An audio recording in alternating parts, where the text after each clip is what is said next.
This is the QJ Motor SRK 550 and look at the design and looks of this naked big bike ni QJ Motor. Kita niyo naman dati nga niya, no? Aggressive looks, sporty looks. Ang angas eh, di ba?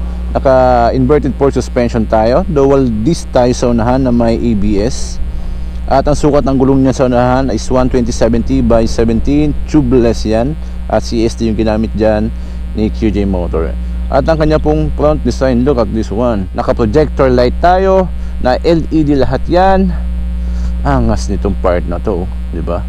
Yung kanyang clutch lever adjustable, di ba? At yung kanyang brake lever, ayun, goods na goods. At ang sukat ng gulong sa likod is naka 160/60 by 17 tubeless disc brake. At tayo po ay naka ABS din. Look at the muffler, di ba? Dalawang butas, monoshock suspension. At ang kanya pong ilaw sa likod, LED lahat yan. LED, may ilaw tayo sa plaka, of course.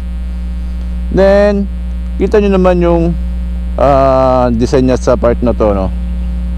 Sa side view niya, may SRK 550 tayo doon. Meron din tayo sa part na yon. Sa tangke may QJ Motor tayo, no?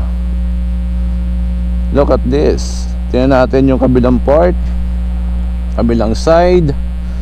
Ang kanya pong makina is 555cc, 8 valves, 2 cylinder, dual overhead cam, liquid cooled, fuel injected. At nagbibigay yan ng maximum power na 45 kilowatts at 8,000 rpm and maximum torque of 55 Nm of torque at 6,500 rpm. May bore na 70.5 mm at may stroke na 70.3 mm.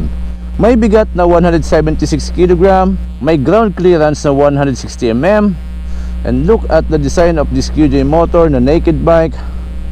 Upuan natin backride, upuan natin rider, 790 mm, 810 mm yung kanyang seat height. Ang tangke niya is may 15 liters na fuel capacity. At pagdating po sa kanyang meter panel, tayo po ay naka-digital meter panel na makikita lahat natin na information about the motorcycles like gear indicator, speed, time, TCS, fuel consumption, lahat nandyan. Then sa left portion, nandyan yung ating enter and select button. Ayan o, enter natin, select. Bahala na kayo kung anong gusto nyong ayusin sa settings sa motorcycle na to. At sa part na to, nandito po yung kanyang passing light, high and low beam button, ating pong turn signals button, yung ating busina, alright, stock na stock. At sa right portion, of course, nandito po ang ating can switch button, hazard, at nandito po ang ating starting system. Paandarin nga natin.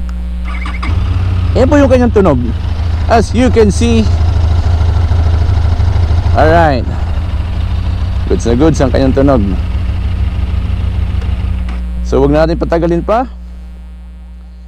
Let's go.